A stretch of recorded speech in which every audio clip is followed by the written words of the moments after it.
Hi everyone. How you doing this morning? How y'all? Me and my southern accent. I can't get rid of this accent. um, this is maybe a year old story, but it's been they've been keeping it under wraps, so as not to sensationalize it. The title is Texas Police Officer Turns on Union, Exposes Cover Up in the Sandra Bland Death. Y'all remember Sandra Bland, that police officer, he illegally arrested her and took her to a jail, and she died in jail, and they said it was suicide.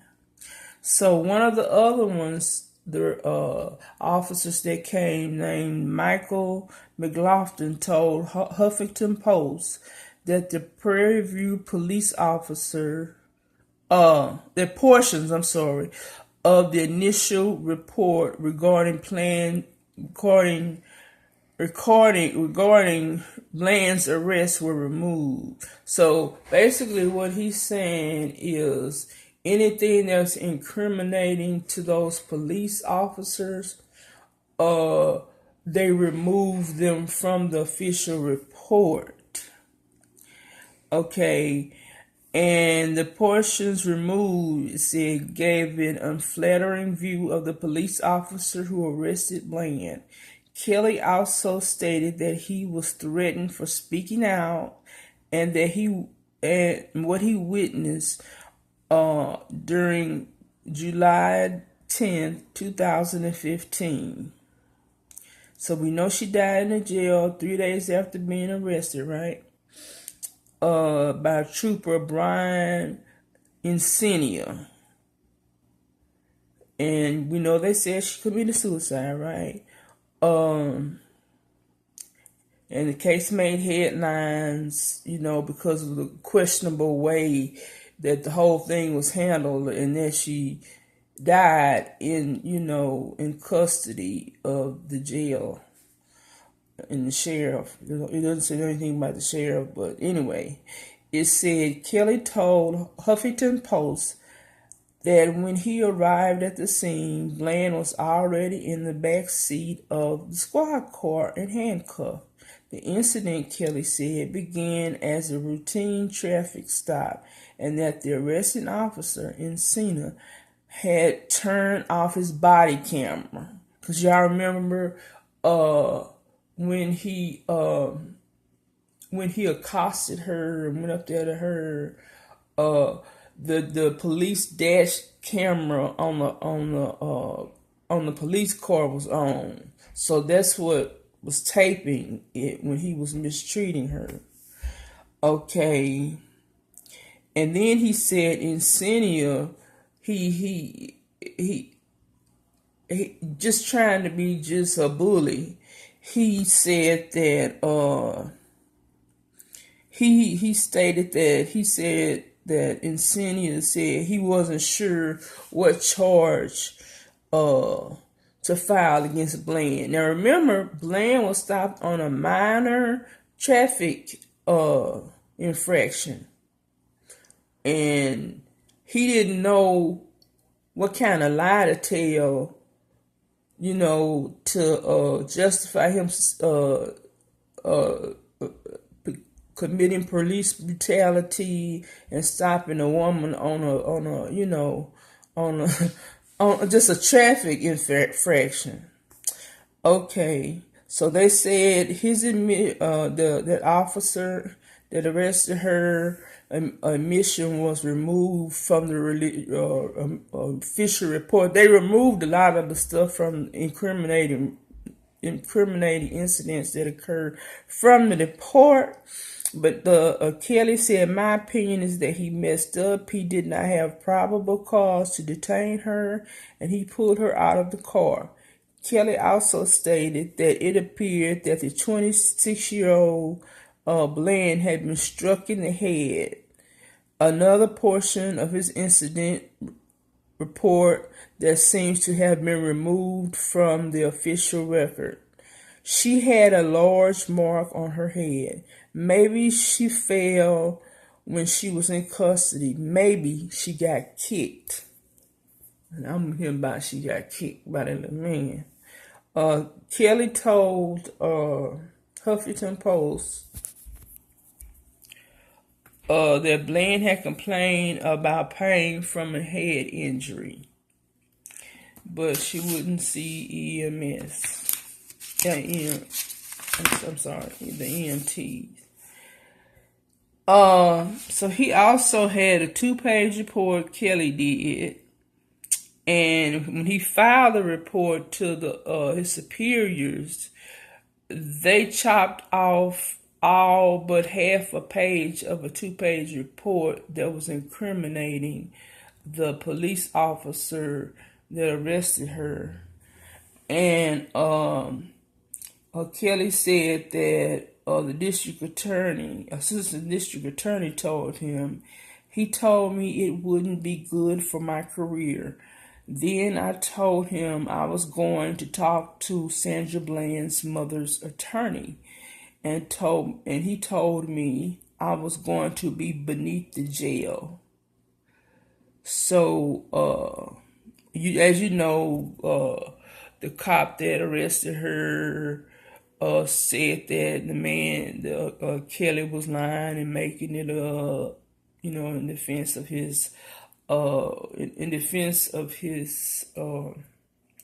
you call it? In defense of his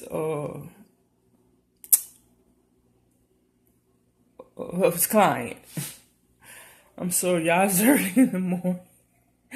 And I'm used to being asleep. Okay, so he said the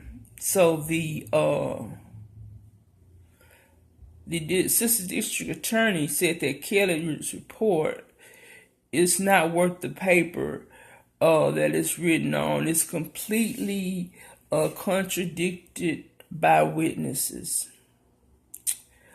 Let me see. Yeah, it said Elton Mathis, district attorney, said Kelly's charges were cover-up or fictional. Mathis released a statement. He said that Kelly never, Mathis, the DA said Mathis never told him about the missing data that occurred, missing incidents from the report, and he was never threatened by him or the staff. And he said he just think that Kelly want media attention and cash in on the thing. So Kelly, in turn, says the indictment is a payback for his speaking out against Sandra Bland. Kelly's accusations against the department officials were made public to the press on Tuesday by activist Dwayne Charleston, who talked to Kelly about Bland's arrests. Charleston recorded the telephone conversation and played it at a press conference on Tuesday. The recording revealed that Kelly told Charleston that he had wanted to testify on Bland's behalf, but he had been threatened. And so, the original guy that arrested her, he was fired, and they're going to put him on, make a case against him on a felony for filing false charges. Okay, so there seems to be a number of discrepancies in the reports surrounding Sandra Bland's case, including falsified records by jailers, contradicting reports by jail and morgue staff.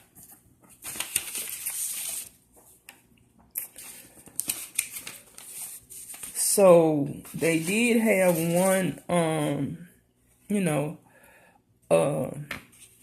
I'm sorry, y'all. One person who tried to speak out, but the police have what they call the blue shield, and I think it's called a blue shield, whatever. But if one cop tell on a cop, they all turn against you. Like, for instance, say you're on patrol and something really violent bunch of people happen. If you turn on them about a prior case, they will not send you back up. They will just let you die.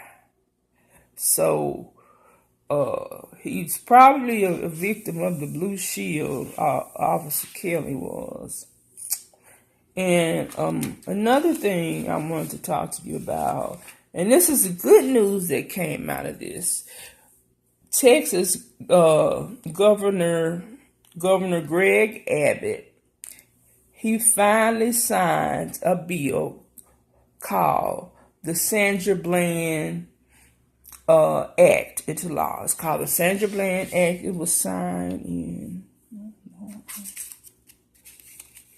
June 15, 2017.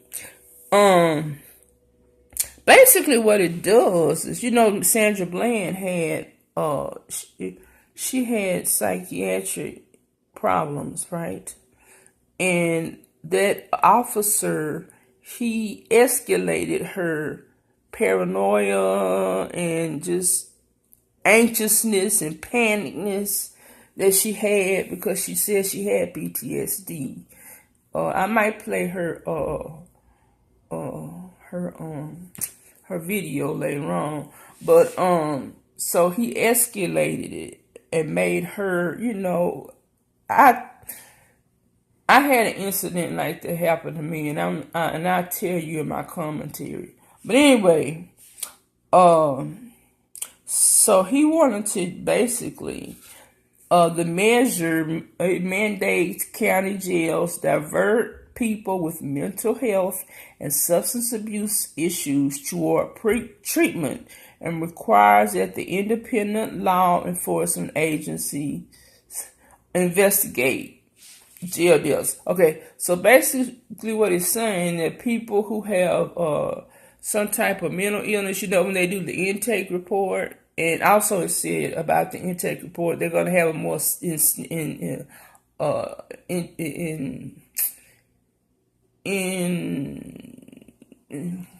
God, I just can't find my words this morning. They're going to have a more intensive, invasive intake report for people who have mental health problems like Sandra had. Okay, but that's later on. So basically, they want to get these people, don't put them in jail with the other people, because they are not criminals. They are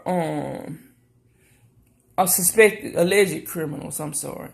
They are mentally ill, and they want them, the bill wants them to, the act, Texas legislator wants them to take these people like Miss Bland here to the hospital or somewhere, to get treatment, and not just throw them in jail, And it also says that they want an independent law enforcement agencies, independent of the district attorney, which is always on the side of the officers, and the officers themselves, to investigate any of the jail deaths.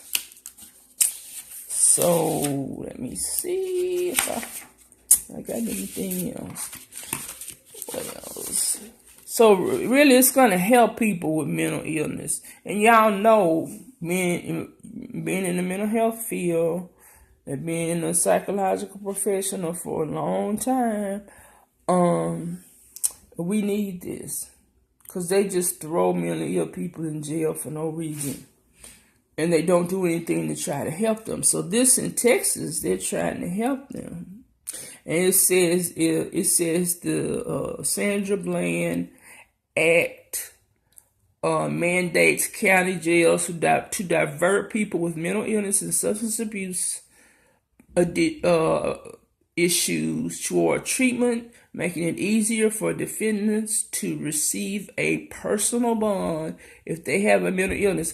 See, that also aggravated Sandra, because she had to keep calling people to get